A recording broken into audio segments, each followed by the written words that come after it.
एक वकील साहब ने अपने बेटे का रिश्ता तय किया। कुछ दिनों बाद होने वाले समधी के घर गए तो देखा कि होने वाली समधन खाना बना रही थी और देखा कि होने वाली बहू टीवी देख रही थी। वकील साहब ने चाय पी और चले आए। एक माह बाद फिर से वकील साहब समधी जी के घर आए तो देखा कि समधन जी झाड़ू लगा रही थी और होने वाली बहू खाना खा रही थी। वकील साहब ने खाना खाया और चले आए। फिर कुछ दिन बाद वकील साहब फिर से किसी काम से समधी जी के घर गए तो देखा कि समधन जी बर्तन साफ कर रही थी और होने वाली बहू खुद के हाथों में नेल पेंट लगा रही थी। वकील साहब ने घर आकर और गहन सोच विचार करके लड़की वालों के घर यह बात पहुंचाई कि हमें यह रिश्ता मंजूर नहीं है।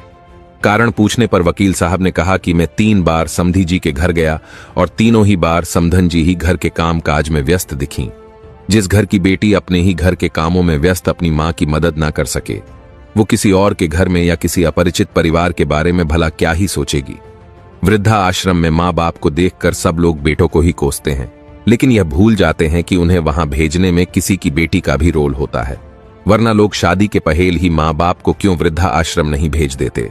अगर आप इस बात से सहमत हैं तो कमेंट में यस और नो जरूर लिखें।